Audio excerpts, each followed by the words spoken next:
හොඳයි මම ගන්නේ 2001 විභාග ප්‍රශ්නය. ඩොප්ලාචරණය සම්බන්ධ ගැටලුවක් තියෙන්නේ මේ කම්පනා තරංග පාඩම යටතේ ඇවිල්ලා තියෙන්නේ.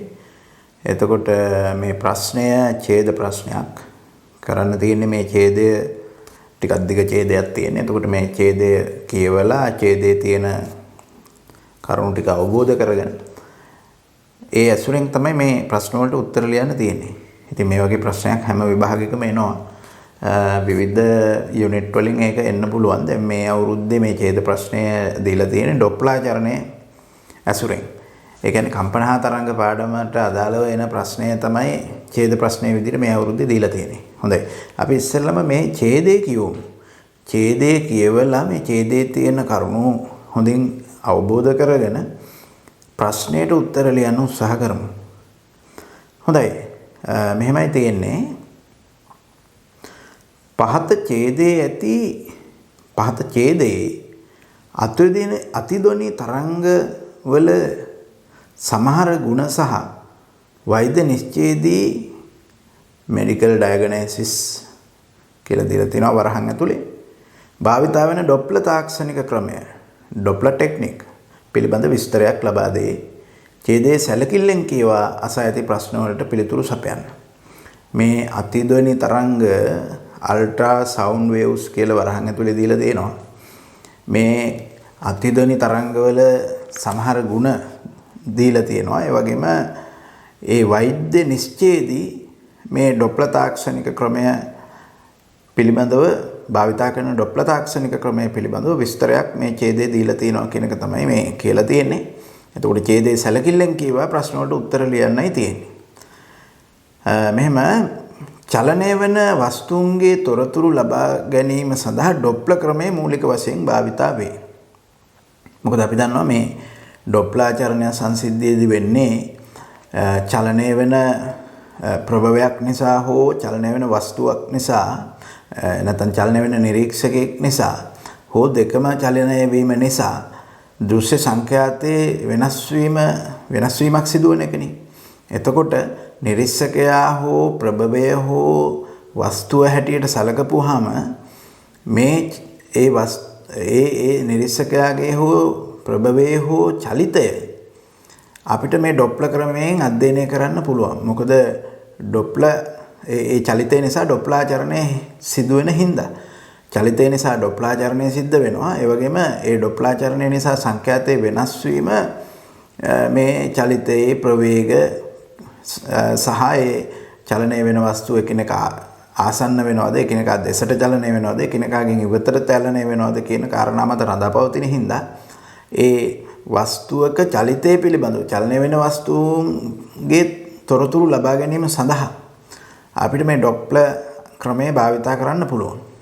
එතකොට වෛද්‍ය විද්‍යාවේදී මෙම ශිල්පීය ක්‍රමය රතු රුධිරාණු සෛලවල චලනය මූවමන්ට් කියලා දීලා තියෙනවා වරහන් ඇතුලේ. අන්වේෂණය වරහන් ඇතුලේ දීලා තියෙනවා ඉන්වෙස්ටිගේට් කියලා. ඉන්වෙස්ටිගේට් කිරීම සඳහා යොදා ගැනීම. එතකොට වෛද්‍ය විද්‍යාවේදී මේ ඩොප්ලර් ක්‍රමය මේ ශිල්පීය ක්‍රමය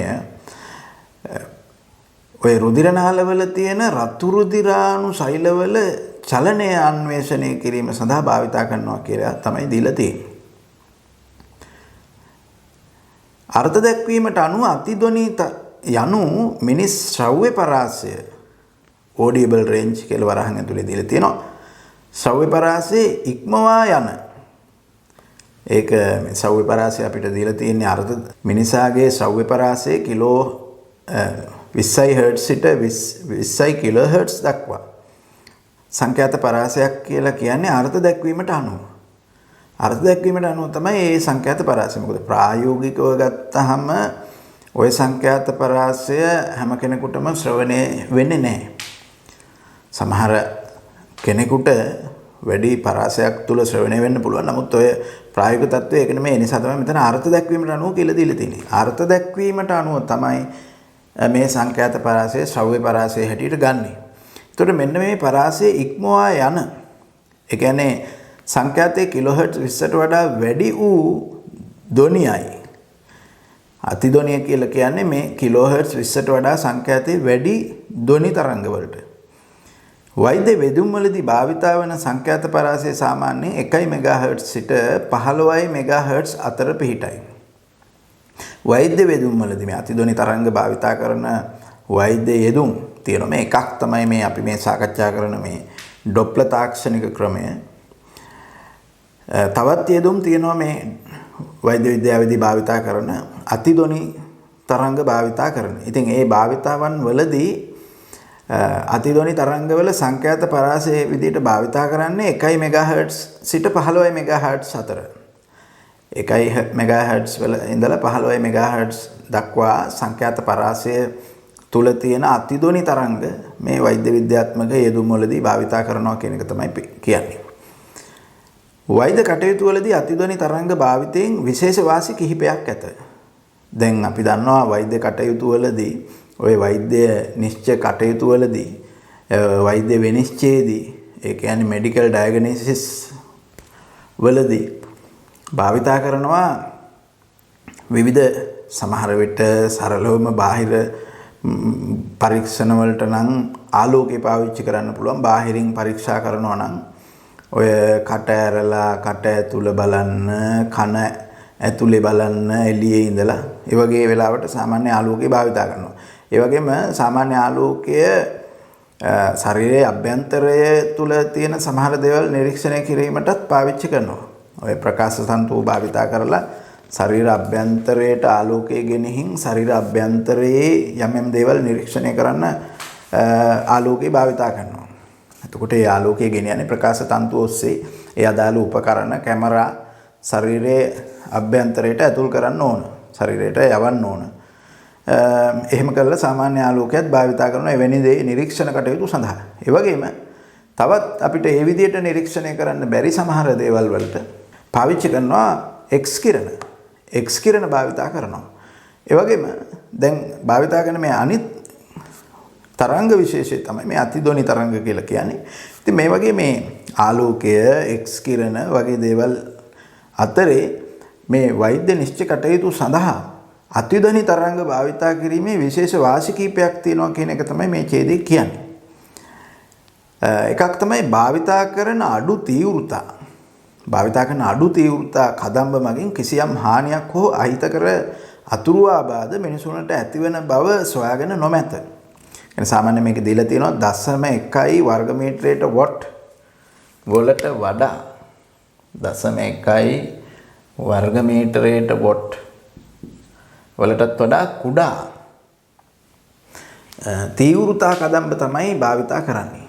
එතකොට මේ අඩු තීව්‍රතා කදම්බ කියන්නේ මේ භාවිතා කරන අතිධ්වනි තරංග කදම්බ වල තීව්‍රතාවයන් බොහොම අඩුයි කියලායි කියන්නේ. ඒ බොහොම අඩු තීව්‍රතා කදම්බ නිසා මිනිසුන්ට අතුරු ආබාධ ඇති වෙන බව සොයාගෙන නොමැත. ඉතින් අත වශයෙන්ම මේ කියන කාරණේ පැහැදිලිව තේරුම් ගන්න ඕනේ. එහෙම එකක් සොයාගෙන නැත කියලායි කියන්නේ. එහෙම එකක් ඇති වෙන්නේ නැත කියන එක නෙමෙයි. එහෙම එකක් සොයාගෙන නැත. ඇති වෙනවද කියලා සොයාගෙන නැත. ඉතින් එහෙම හොයාගන්න බැරි වෙන්න හේතු දෙකක් අපිට හිතන්න පුළුවන්. එකක් තමයි මේ හොයන්න උත්සාහ කළා. නමුත් එහෙම දෙයක් හොයාගන්න බැරි වුණා. තාමත් එහෙම දෙයක් හොයාගන්න බැරි වුණා. ඒ කියන්නේ දැනට කරලා තියෙන පරීක්ෂණ වලින් හොයාගන්න නැහැ කියන එක. හොයාගන්න බැරි වෙලා තියෙනවා කියන එක. අනික තමයි මේ එහෙම හොයාගන්න පරීක්ෂණ නොකලා වෙන්නත් පුළුවන්. එහෙම හොයාගන්න පරීක්ෂණ නොකලා නම් ඒත් හොයාගන්න හම්බ වෙන්නේ නැහැ. X කිරණ මෙන් අතිධ්වනි තරංග මිනිසුන්ගේ සෛලවල අඩංගු අණු හෝ පරමාණු අයනීකරණය නොකරයි. X කිරණ වලින් නම් මිනිසුන්ගේ සෛලවල තියෙන අණු හෝ පරමාණු අයනීකරණය කරනවා. දාදි ශක්තිය කිරණ X කිරණ කියලා කියන්නේ. ඒකට හැකියාවක් තියෙනවා අයනීකරණය කිරීමට. නමුත් මේ අතිධ්වනි තරංග වලින් එහෙම අයනීකරණය කිරීමක් කරන්නේ නැහැ කියන එක තමයි මේ කියන්නේ. තවද කුඩා ප්‍රමාණයේ වස්තුන්ගෙන් පවා අතිධ්වනි තරංග පරාවර්තනය වේ. අතිධ්වනි තරංග කියලා කිව්වහම ඒ සංඛ්‍යාතය ගොඩක් ඉහළයි. ඒ වගේම අපිට මේ ඡේදයේම දීලා තියෙනවා මේ අතිධ්වනි තරංග වල වේගයත් එක තැනක තප්පරයට මීටර් 300ක විතර වේගයක් තමයි තියෙන්නේ. එතකොට සංඛ්‍යාතයේ ගොඩක් ඉහළ නිසා 1 MHz වල ඉඳලා 15 MHz දක්වා අතර පරාසයක සංඛ්‍යාත තියෙන නිසා මේ භාවිතා කරන අතිධ්වනි තරංගවල ඒවයේ තරංගායමේ ගොඩක් උඩයි. තරංගායමේ ගොඩක් උඩයි. ඉතින් මේ තරංගායමේ ගොඩක් කුඩා වෙනකොට කුඩා වස්තුන්ගෙන් පරාවර්තනය වීමේ හැකියාව තියෙනවා. තරංගායමේ ගොඩක් විශාල වෙනකොට කුඩා වස්තුන්ගෙන් පරාවර්තනය වීමේ හැකියාව අඩු වෙනවා. තරංගායමේ ගොඩක් කුඩා වෙනකොට කුඩා වස්තුන්ගෙන් පරාවර්තනය වීමේ හැකියාව වැඩි වෙනවා. ඒ නිසා දැන් මෙතනදී මේ කියන කාරණේ තරංගායමේ ගොඩක් කුඩා වෙන හින්දා කුඩා වස්තුන්ගෙන් පරාවර්තනය වීමේ හැකියාව තියෙනවා. කුඩා වස්තුන්ගෙන් පරාවර්තනය වෙනවා කියන කාරණේ තමයි මේ කියන්නේ. හොඳයි ඊට පස්සේ මේ දැන් මෙතන රූප සටහනක් අපිට දීලා තියෙනවා. රුධිර නාලයක රුධිර ප්‍රවාහය මැන ගැනීම සඳහා භාවිතා කරන සැකස්මක් රූපේ පෙන්වා ඇත. මම මේ රූප සටහන අඳින්නම් බෝඩ් එකේ. මම මේ වර්ණ භාවිතා කරන්නේ මේට අදාළම ඒව නෙමෙයි. නමුත් අර රූප සටහන අඳිනකොට පැහැදිලි වීම සඳහා තමයි මේ විදිහට වර්ණ පාවිච්චි කරන්නේ. එහෙම නැත්නම් මේ ඊට අදාළ වර්ණ නෙමෙයි.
හොඳයි රුධිර නාලයක රුධිර ප්‍රවාහය මැන ගැනීම සඳහා භාවිතා කරන සැකස්මක් රූපේ පෙන්වා ඇත කියලා තියෙනවා. රුධිර නාලයක රුධිර ප්‍රවාහ වේගය මැන ගැනීම සඳහා. ඉතින් අත් වශයෙන්ම මේ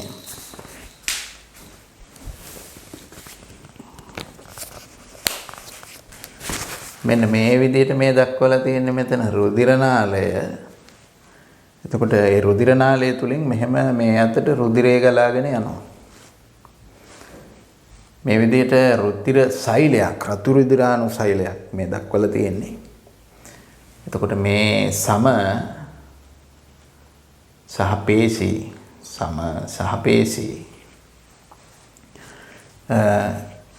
මෙතන තමයි මේ කියන උපකරණය තියෙන්නේ. ඔය ඩොප්ලර් ශිල්පීය ක්‍රමේ භාවිතා කරන උපකරණයේ කොටසක් මේ තියෙන්නේ. මේකට අදාළ තවත් කොටස් තියෙනවා. මේක කොටසක් තියෙන්නේ.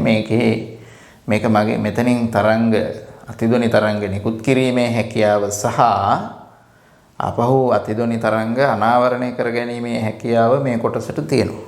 අපි බලමු මේ විස්තරය දෙනකොට ඒ ටික දීලා තියෙන නිසා.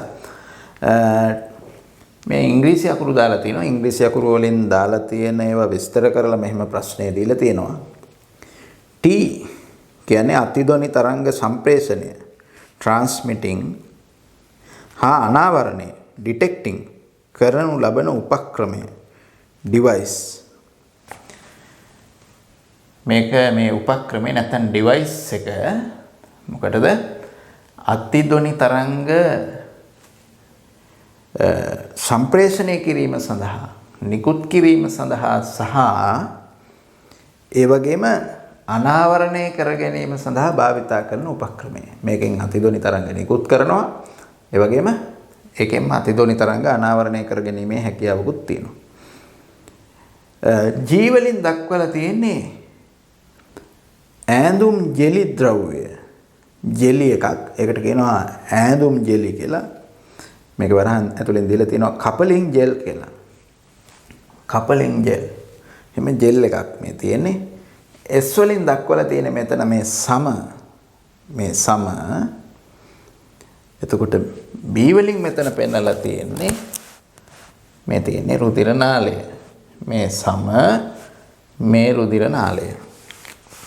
ඔය විදිහට තමයි ඔය සංකේත වලින් දක්වලා තියෙන්නේ. R කියලා කියන්නේ V වේගයෙන් ගමන් ගන්නා රතු රුධිරාණු සෛලය. මේ R කියලා කියන්නේ V වේගයෙන් ගමන් කරන රතු රුධිරාණු සෛලයක්. රතු රුධිරාණු සෛලයක් තමයි මේ තියෙන්නේ. එතකොට මේක දැන් ඊළඟ කොටස මම කියවගෙන යන්නම් මේ ප්‍රශ්නයට උත්තර ලියන්න කලින්. සංඛ්‍යාතයේ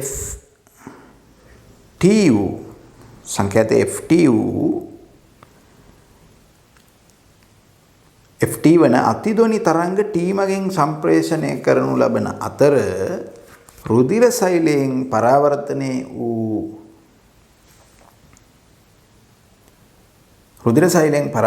වූ පසු එම තරංග FR වූ සංඛ්‍යාතයක් ලබා ගනී. තීට යනු අතිධ්වනි කදම්බය හා රුධිර සෛලයේ ගමන් මාර්ගය අතර ඇති කෝණය වේ. එතකොට මේ T මගින් අතිධ්වනි තරංග සම්ප්‍රේෂණය කරන මේ උපකරණය මගින් සම්ප්‍රේෂණය කරන අතිධ්වනි තරංගවල සංඛ්‍යාතය FT කියලා දීලා තියෙනවා. ඊළඟට මේ අතිධ්වනි තරංග රුධිර සෛලයේ මත පතනය වෙනවා මෙහෙම. පතන වෙලා රුධිර සෛලයෙන් පරාවර්තනය වෙනවා. රුධිර සෛලයෙන් පරාවර්තනය වෙලා යන තරංග නැවතත් මේ උපකරණය මගින් අනාවරණය කරගන්නවා. එහෙම අනාවරණය කරගන්න සංඛ්‍යාතය FR කියලා දීලා තියෙනවා. FR කියලා දීලා තියෙනවා.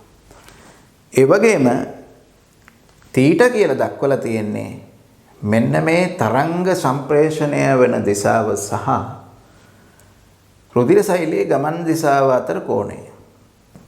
ඒක තමයි තීට කියලා දක්වලා තියෙන්නේ. හොඳයි මේකේ තවත් අපිට ඡේදය දීලා තිනවා වෛද්‍ය විද්‍යාවේදී FR ඍණ FT ඩොප්ලර් සංඛ්‍යාතය FD ලෙස හැඳින්වෙන අතර මේ FR ඍණ FD කියන අගය FR අඩු කිරීම FT FR අඩු කිරීම FT කියන අගය FR කියලා කියන්නේ මේ නැවතත් අර උපක්‍රමය මගින් ඩිවයිස් එක මගින් අනාවරණය කරගන්න සංඛ්‍යාතය FT කියලා කියන්නේ ඒ ඩිවයිස් එකෙන් පිට කරපු අතිධ්වනි තරංගවල සංඛ්‍යාතය. මෙන්න මේ සංඛ්‍යාත දෙක අතර වෙනස ඩොප්ලර් සංඛ්‍යාතය කියලා කියනවා. ඒක දක්වන්නේ FD කියලා. වෛද්‍ය විද්‍යාත්මක කටයුතු වලදී ඔකට කියන්නේ ඩොප්ලර් සංඛ්‍යාතය කියලා. එතකොට මේ ඩොප්ලර් සංඛ්‍යාතය FD සමානයි 2FT V cos theta බෙදීම U යන ආකාරයෙන් ලිවිය හැක කියලා දීලා තියෙනවා. මේ විදිහට ලියන්න පුළුවන් කියලා දීලා තියෙනවා.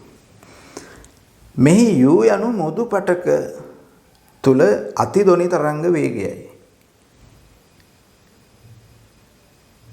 U මෙතන තියෙන මේ U කියලා කියන්නේ මෘදු පටක තුල අතිදොනි තරංගවල වේගය. ඒ කියන්නේ දැන් මෙතන සමනේ සමේ ඉඳලා ඒ රුධිර නාලයේ රුධිර සෛලය දක්වාම එනකොට තියෙන ඒ මෘදු පටක තුලදී අතිදොනි තරංග වේගය තමයි U කියලා කියන්නේ. soft tissue කියලා දීලා තියෙනවා.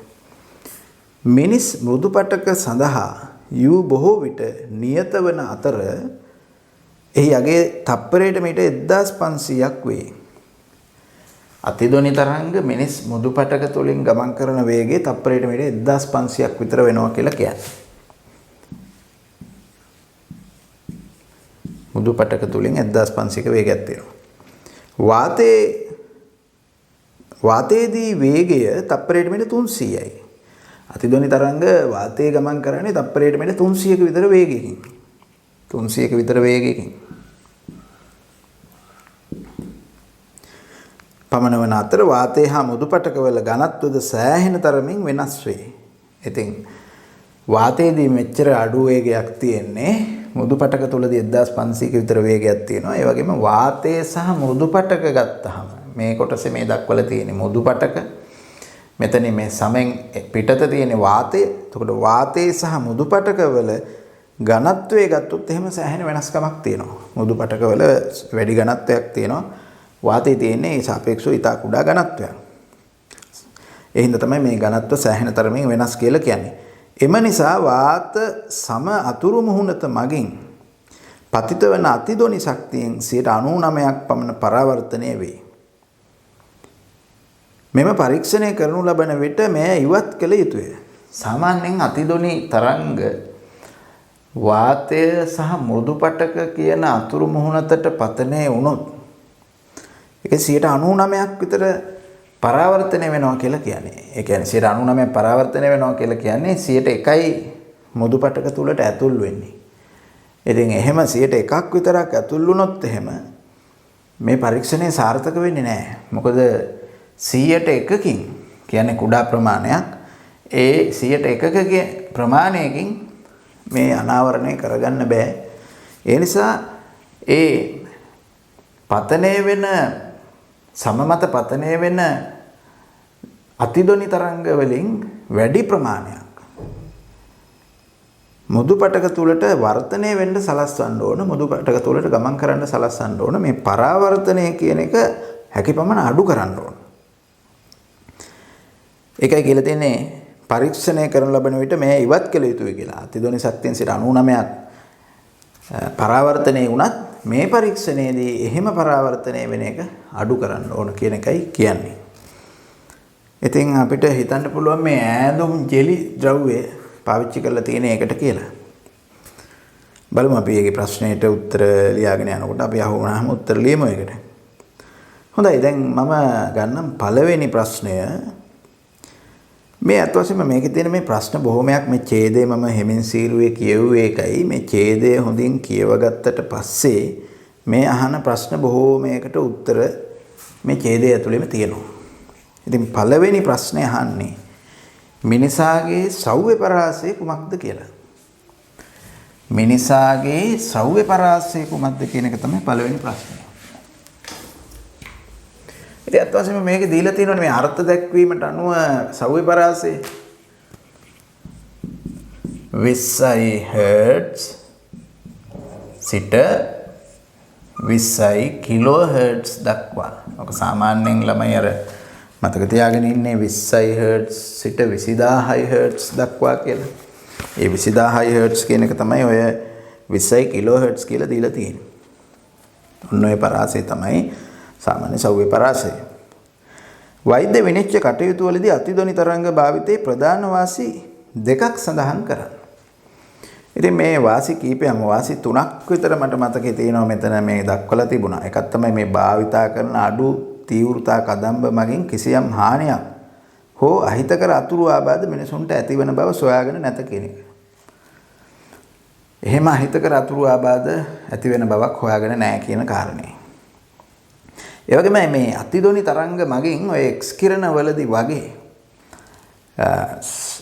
සෛල තුල අඩංගු වෙන අණු හෝ පරමාණු අයනීකරණය කරන්නේ නැහැ කියන එක. එකත් වාසියක්.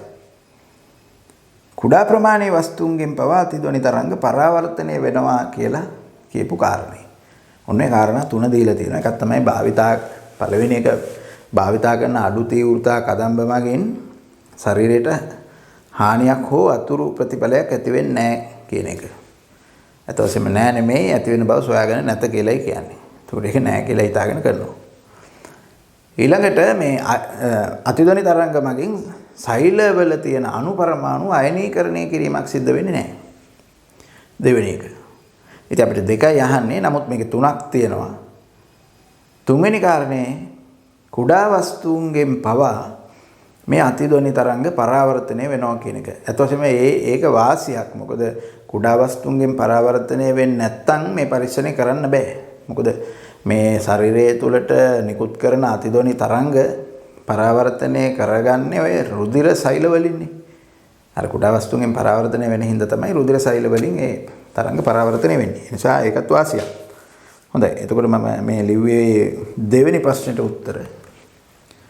තුන්වෙනි කොටස අතිධ්වනිය අන්වයම තරංගයක්ද නැතහොත් තීව්‍ර තරංගයක්ද කියලා අහනවා. මේක මේ ධ්වනිය කියන එක අපි දන්නවා අන්වයම තරංගයක් කියලා. අතිධ්වනිය කියලා කියන්නේ ධ්වනි තරංගයක්මයි. ඒක අර අපේ ශ්‍රව්‍යතා පරාසයට වඩා ඉහළ සංකේතයක් තියෙන හින්දා තමයි ඒකට අතිධ්වනිය කියලා කියන්නේ. විශේෂයෙන්ම කිලෝහර්ට්ස් 20ට වඩා වැඩි සංකේතයක් තියෙන හින්දා තමයි ඒකට අතිධ්වනිය කියලා කියන්නේ. නමුත් ඒක ධ්වනි තරංගයක්මයි. ඉතින් ධ්වනි තරංග අන්වයම තරංග කියන එක ළමයි දන්නවා. ඒ අනුව අතිධ්වනිය කියලා කියන්නේ අන්වයම තරංගයක්. හතරවෙනි කොටස අහන්නේ තුන්වෙනි කොටසේ අපි ලියන්න තියෙන අන්වායාම කියන එක තමයි උත්තරේ. අන්වායාම තරංගයක්. අන්වායාම තරංගයක් අතිධ්වනි. ඊළඟට අතිධ්වනිය හා ධ්වනිය අතර ඇති ප්‍රධාන වෙනස්කම කුමක්ද කියලා අහනවා. අතිධ්වනිය සහ ධ්වනිය අතර තියෙන ප්‍රධාන වෙනස්කම. ඉතින් අතිධ්වනිය කියන එක අපේ ශ්‍රව්‍යතා පරාසයෙන් ඔබ්බේ තියෙන එක අපිට ශ්‍රවණය වෙන්නේ නැහැ. සාමාන්‍ය ධ්වනිය අපිට කනට සංවේදී. මේක කනට සංවේදී එකක් නෙමෙයි. ඒක තමයි තියෙන ප්‍රධාන වෙනස්කම. අතිධ්වනිය විද්‍යුත් චුම්බක තරංගයක්ද ඔබේ පිළිතුරට හේතු දෙන්න. අතිධ්වනිය කියන එක විද්‍යුත් චුම්බක තරංගයක් නෙමෙයි. අතිධ්වනිය කියන එක විද්‍යුත් චුම්බක තරංගයක් නෙමෙයි. පිළිතුරට හේතු වශයෙන් කියන්න පුළුවන් එක අතිධ්වනිය තරංගයේ යාන්ත්‍රික තරංගයක්. වාතයේ හෝ වෙනත් මාධ්‍යයක් තුලින් තමයි ගමන් කරන්නේ. විද්‍යුත් චුම්බක තරංග වලට රික්තයක් තුලින් ගමන් කරන්න පුළුවන්. ඒ නිසා අතිධ්වනිය කියන එක විද්‍යුත් චුම්බක තරංගයක් නෙමෙයි.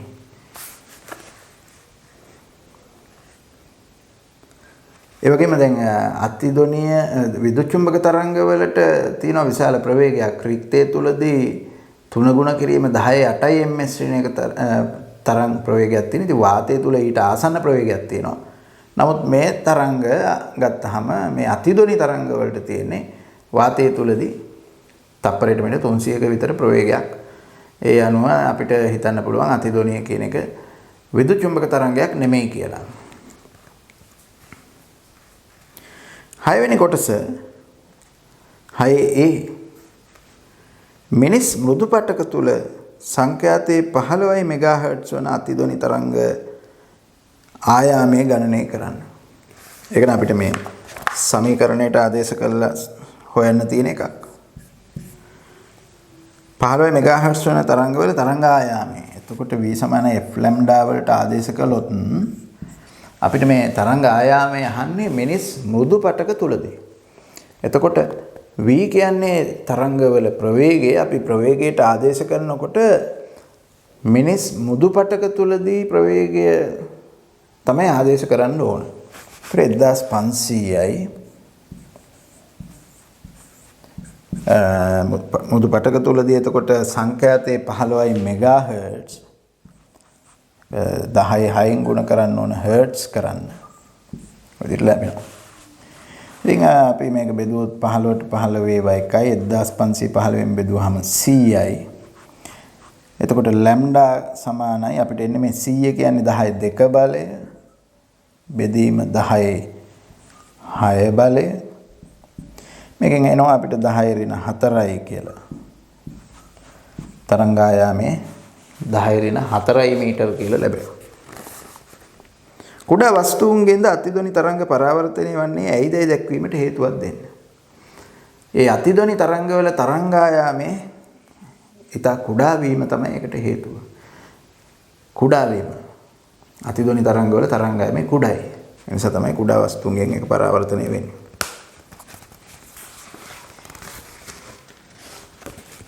එතකොට මේ 7 වෙනි කොටස ඡේදයේ දී ඇති FD සඳහා සූත්‍රයේ ව්‍යුත්පන්න කිරීමට පහත පියවර භාවිතා කරන්න. FD කියලා කියන්නේ මේ ඩොප්ලර් සංඛ්‍යාතය කියන එකනේ. ඩොප්ලර් සංඛ්‍යාතය. අපි කියන්නේ මෙතනදී මේ කියන මේ අර්ථ දැක්වීමට අනුව වෛද්‍ය විද්‍යාවේදී ඩොප්ලර් සංඛ්‍යාතය මේ ශිල්පීය ක්‍රමයේ භාවිතා කරද්දී ඒකට ඩොප්ලර් සංඛ්‍යාතය කියලා කියන්නේ මේ ඩිවයිස් එකෙන් අනාවරණය කරගන්න සංඛ්‍යාතය. ඒක FR කියලා ගත්තා. ඒ ඩිවයිස් එකෙන් පිට කරන සංඛ්‍යාත FT කියලා ගත්තා. මේ FR සහ FT කියන දෙකේ වෙනස තමයි ඩොප්ලර් සංඛ්‍යාතය කියලා මෙතන අර්ථ දක්වලා තියෙන්නේ. ඉතින් ඒ අර්ථ දැක්වීමට අනුව තමයි අපි මේ උත්තරේ කියන්න තියෙන්නේ, හොයාගන්න තියෙන්නේ. අපිට ඒ FD කියන එක හොයාගන්න පියවර ටිකක් දීලා තියෙනවා. මොකද අපි මේ පියවර වලින්ම කරගෙන යන්න ඕන. ඒ පියවර වලින් කරගෙන ගිහිල්ලා FD හොයන්න තමයි මේ ප්‍රශ්නේ දීලා තියෙන්නේ.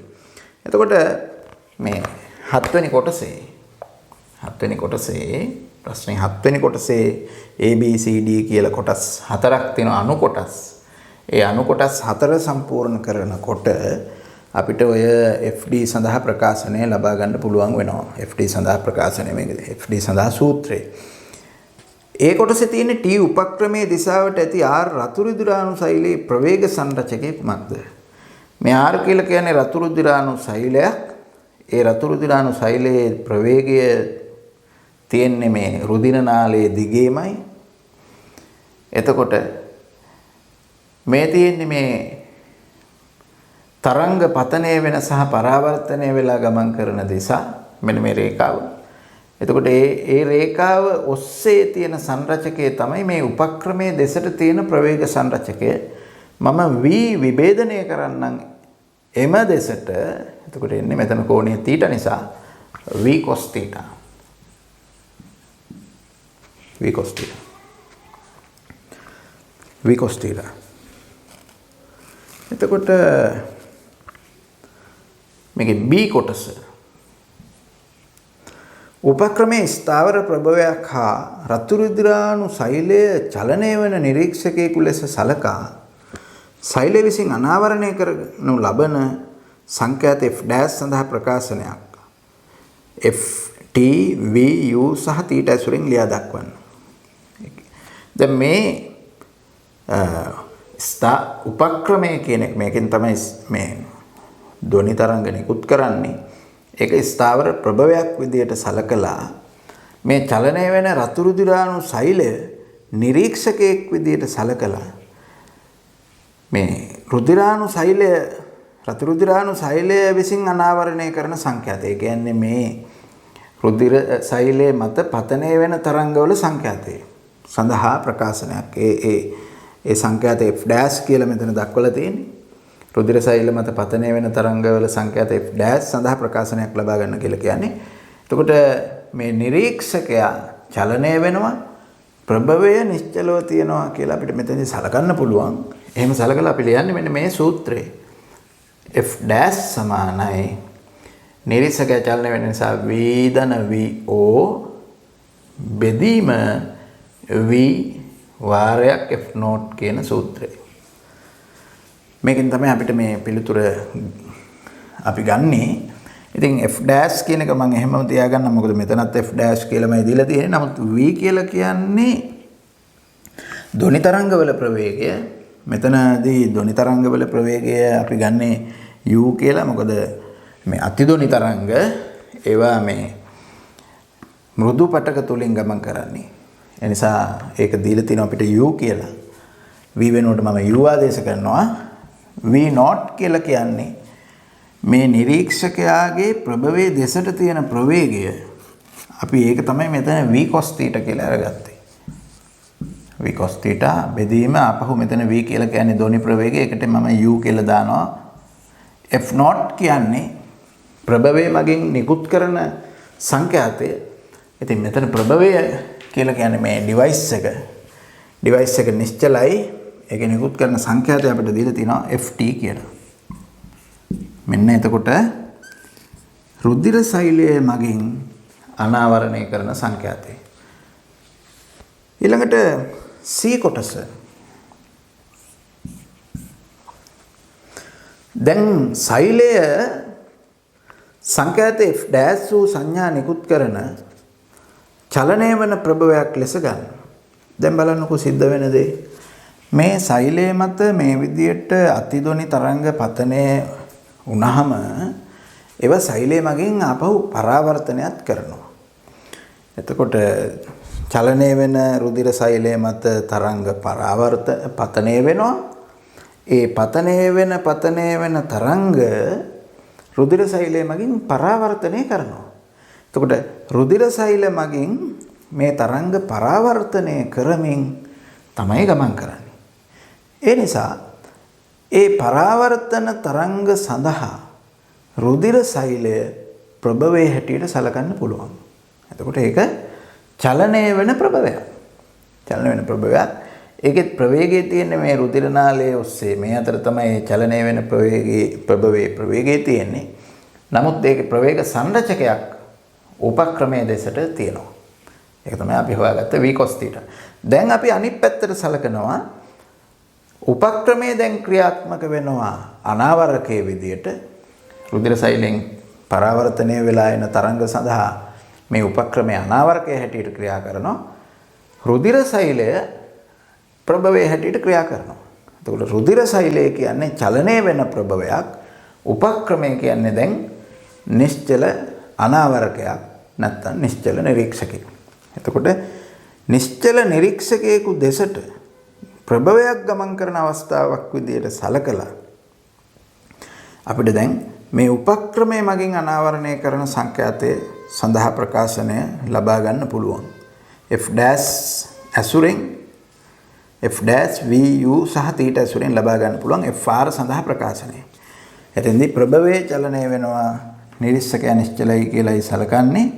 එතකොට අපි භාවිතා කරන සූත්‍රය f dash සමානයි v බෙදීම නිරීක්ෂකයාගේ චලිතයක් නැති නිසා මේ සාපේක්ෂ ධ්වනි ප්‍රවේගයේ වෙනසක් වෙන්නේ නැහැ. නමුත් තරංග ආයාමයේ වෙනස් වීම බල ප්‍රභවයේ චලිතය නිසා සිද්ධ වෙන නිසා මෙන්න මේ විදිහටයි එන්නේ සූත්‍රය.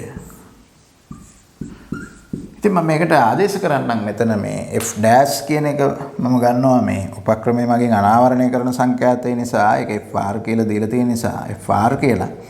v කියන්නේ මෘදු පටක තුලදී ධ්වනි තරංගවල වේගය.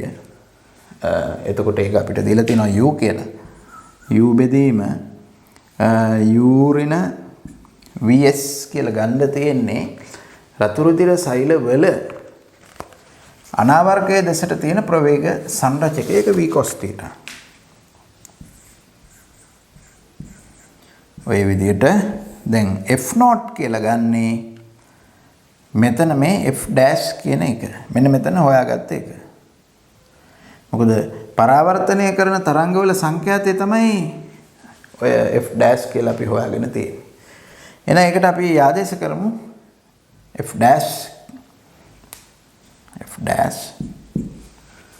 ආදේශ කරපුවම මම තව පියවරක් ලියන්නම්. u බෙදීම u ඍණ v cos θ ගුණ කිරීම f dash කියන්නේ u ධන v cos θ බෙදීම u වාරයක් ft ඔය විදිහට ලැබෙනවා. එතකොට මෙතන u ට u කපන්න පුළුවන්. එහෙම කැපුණාම අපිට එනවා මේ fr කියන එක නැත්නම් රුධිර සෛල වලින් අනාවරණය කරන සංඛ්‍යාතය u ධන v cos θ බෙදීම u ඍණ v cos θ වාරයක් ft කියලා ලැබෙනවා. ඔන්න ඔය විදිහට ලැබෙනවා මේ උපක්‍රමයේ මගින් අනාවරණය කරන සංඛ්‍යාතය. දැන් අපිට මේ D කොටසේ දීලා තියෙන්නේ ඉහත ප්‍රකාශන දෙක සම්බන්ධ කොට. මේ ලැබිච්ච ප්‍රකාශන දෙක සම්බන්ධ කරලා අත වශයෙන්ම මෙතනදී මම මේක ගන්නකොට මේ ප්‍රකාශය සම්බන්ධ කරලා ගත්තේ. සම්බන්ධ කරලා මේ FD සඳහා ප්‍රකාශනය ලබා ගන්න කියලා කියනවා. ඒ වගේම ඒ ප්‍රකාශනය දීලා තියෙනවා මෙතන බව පෙන්වන්නයි තියෙන්නේ. එතකොට මෙන්න මෙහෙමනේ FD සමානයි FR අඩු කිරීම FT. ඕකෙන් තමයි මේ දීලා තියෙන ප්‍රකාශනය ලබා ගන්න ඕන. FD සමානයි FR අඩු කිරීම FT. මම ඉතින් FR ට ආදේශ කරන්නම්. මෙතන මේ අපි හොයාගත්තේ u ධන v cos θ බෙදීම u ඍණ v cos θ වාරයක් ft ඍණ ft. ඔය දෙට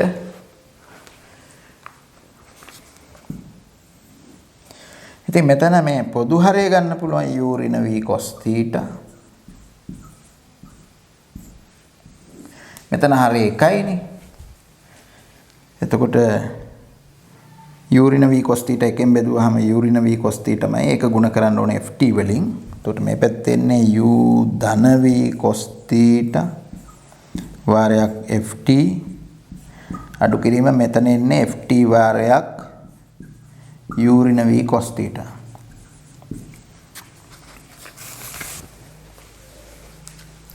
මම ඔක තව ටිකක් සුළු කරනවා.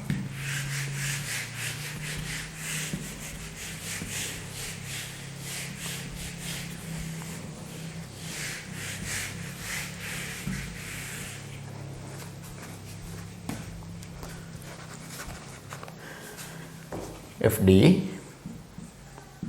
මේ වරහන් ඉවත් කරන්න ඕන. මෙතන වරහන් ඉවත් කරපුවාම UFT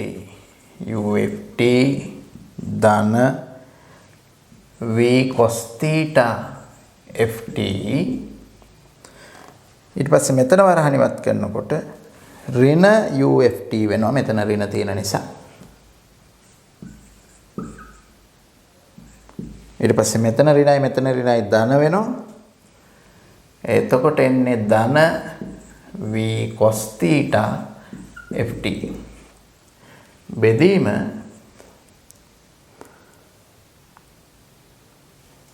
u ඍණ v cos θ.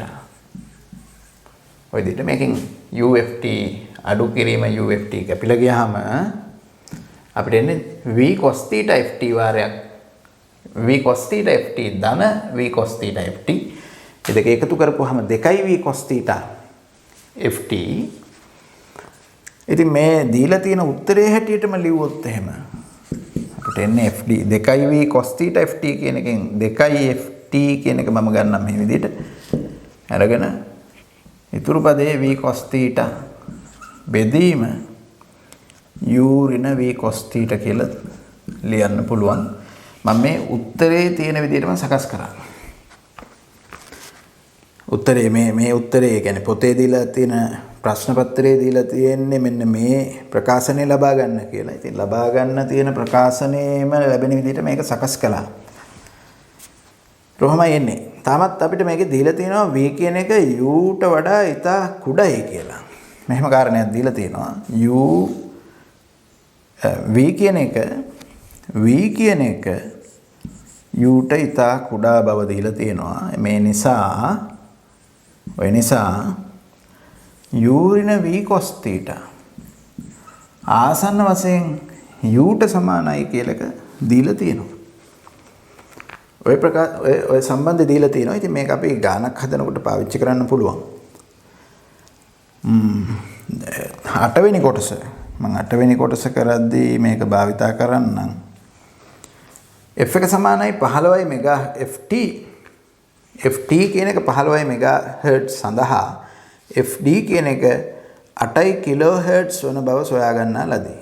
ඒ කියන්නේ මෙතන මේ ගත්ත ft කියන එක මෙගාහර්ට්ස් 15ක් වෙද්දී මේ fd කියන එක කිලෝහර්ට්ස් 8ක් කියලා හොයාගෙන තියෙනවා. රතුරුදරාණු සෛලයේ වේගය v ගණනය කරන්න. θ කියන එක 10යි අංශක කියලා ගන්න කියනවා. එතකොට මෙන්න මේ සමීකරණ අපිට මේ ලබාගත් සූත්‍රය අපිට පාවිච්චි කරන්න පුළුවන් මේ v හොයන්න. අන්න එතෙන්දී මම මේ v කියන එක ඉතා කුඩයි u නිසා u ඍණ v cos θ ආසන්න වශයෙන් u කියන සම්බන්ධය පාවිච්චි කරන්නම්. එතකොට ඒකත් අරගෙන මම මෙතන දැන් ලියනවා මෙන්න මේ ප්‍රකාශනය. මේ ප්‍රකාශනය ලියනකොට fd කියන්නේ 8 කිලෝහර්ට්ස්. ඒක හර්ට්ස් කරන්න 10 3 වෙනි බලයෙන් ගුණ කරන්න 2යි ft කියලා කියන්නේ 15යි මෙගාහර්ට්ස්. ඒක හර්ට්ස් කරන්න කිලෝ මෙගා 10 6න් ගුණ කරන්න. එතකොට v cos 10 බෙදීම u කියලා ඉන්නේ. u ඍණ v cos θ වෙනකොට මම දාන්නේ u කියන්නේ 1500යි.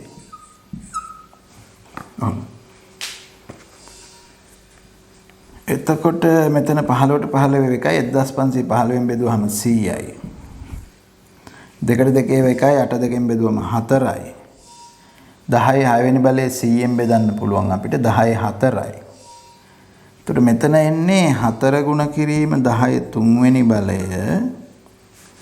ඒ 10යි 4 වෙනි බලය තමයි මේ යටට එන්නේ. සමානයි v cos 10. v cos 10. අපිට cos 10 සඳහා අගය දීලා නැති නිසා අපිට සිද්ධ වෙනවා cos 10 හොයන්න. 0.98යි. 0.98යි. දෙන්නේ. එතකොට මේකෙන් අපිට එන්නේ 13 10 4න් බෙදුවාම මෙතන 0.4යි කියලා. v සමානයි 0.4 බෙදීම 0.98. 0.4 බෙදීම 0.98. ඒක මම ගත්තොත් එහෙම ආසන්න වශයෙන් 0.41යි. රතුරුදුරාණු සෛලයේ වේගය 0.41 තප්පරයට මීටර.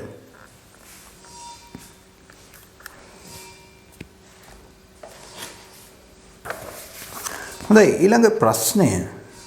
θ හැකි තරමින් කුඩා අගයක පවත්වා ගැනීම යෝග්‍ය වන්නේ ඇයි කියලා අහනවා. θ හැකි පමණ කුඩා අගයක තියාගන්න එක. θ කුඩා වෙන තරමට මෙන්න මේ රතුරුදුරාණු සෛලයේ මේ ඩිවයිස් එක දිහාවට තියෙන ප්‍රවේග සංරචකය වැඩි වෙනවා. ඒ ප්‍රවේග සංරචකයේ වැඩි වුණොත් වැඩි වෙන තරමට මේ ඩොප්ලර් සංඛ්‍යාතය වැඩි වෙනවා. එතකොට අපිට ඒක මේ අනාවරණය කරගන්න පහසුයි. ඩොප්ලර් සංඛ්‍යාතය වැඩි වෙන තරමට අනාවරණය කරගන්න පහසු වෙනවා.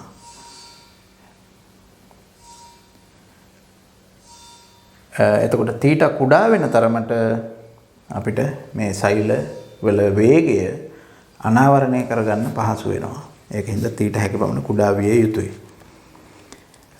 ඊගාව ප්‍රශ්නය අහන්නේ G ඈඳුම් ජෙලි ද්‍රව්‍යයේ යෙදීමේ අවශ්‍යතාවය. මෙතන මේ කපලින් ජෙල් එකක් උපක්‍රමය සහ සම අතර ජෙල් එකක් යොදන්නේ ඇයි කියලා යහන්නේ. මේකට ඇත්ත වශයෙන්ම අපි අර මුලදීම උත්තරේ කිව්වා. මේ ඔය උපක්‍රමය නැත්නම් ඔය ඩිවයිස් එක තියෙන්නේ වාතය තුල. ඉතින් වාතය තුලදී නිකුත් කරන ඒ අතිධ්වනි තරංග වාතය තුලින් ඇවිල්ලා සමමත පතනය වුණොත් අතිධ්වනි තරංගවල ශක්තියෙන් 99%ක්ම පරාවර්තනය වෙනවා. එතකොට මේ අනාවරණය කරන්න තරම් ශක්ති ප්‍රමාණයක් ශරීරය තුළට ඇතුල් වෙන්නේ නැහැ. ඒ නිසා වැඩි ශක්ති ප්‍රමාණයක් එහෙම පරාවර්තනයෙන් තොරව ශරීරය තුළට ඇතුල් වීමට සලස්වන්න වීම සඳහා තමයි මේ ඈඳුම් ජෙලි එක යොදන්නේ. මේ උපක්‍රමයේ සහ සම අතර සම්බන්ධක ජෙලි එකක් විදියට. එතකොට උපක්‍රමය සහ සම අතර ඩිවයිස් එකයි සමයි අතර වාතය එන්නේ නැහැ. එතකොට ওই ජෙලි එක එන්නේ ඒකෙන් උදව් කරනවා බොහෝ දුරට අතිධ්වනි තරංග වලට ශරීරය තුළට ගමන් කරන්න. ඒ නිසා අපි මේකට කියන්නේ මේ පරාවර්තනය අවම කර ගැනීම සඳහා සමමතු පිටදී අතිධ්වනි ශක්තිය සිදුවන පරාවර්තනය අවම කර ගැනීම සඳහා තමයි මේ ඈඳුම් ජෙලි එක යොදන්නේ. ඉතින් මෙච්චරයි මේකේ අහලා තියෙන්නේ. අපි ටික වෙලාවක් ගත්තා මොකද මේ ඡේදය කියවන්න ඕන නිසා ඡේදය කියවන්න ඕන මේ පැහැදිලි කරගන්න ඕන මේ ඒ වගේම මේ උත්තර ළමයින්ට වඩා හොඳට පැහැදිලි කරලා දෙීමේ අවශ්‍යතාවය තියෙන නිසා නමුත් මේ ප්‍රශ්නය ලොකු අමාරු ප්‍රශ්නයක් නෙමෙයි. අමාරු ප්‍රශ්නයක් නෙමෙයි මොකද මේ ප්‍රශ්නයට පිළිතුරු බොහොමයක්ම ඡේදය ඇතුළෙම තියෙනවා. ඊට පස්සේ අවසානයේ මේ අපිට මේ ප්‍රකාශනයක් ගොඩනගන්න තිබිච්ච එක උනත් අර ඩොප්ලර් සංඛ්‍යාතය සඳහා ප්‍රකාශනයක් ගොඩනගන්න තිබිච්ච කොටසදී උනත් අපි මේ ප්‍රකාශනය නගා ගැනීම දක්වා පියවරෙන් පියවර ගමන් කරන විදිහට ප්‍රශ්න අහලා තියෙනවා. ඊළඟට ඒකට ආදේශ කළා තමයි අපි මේ උත්තර ලබා ගන්න තියෙන්නේ. ඒ නිසා මේක ලේසි ප්‍රශ්නයක්, අමාරු ප්‍රශ්නයක් නෙමෙයි.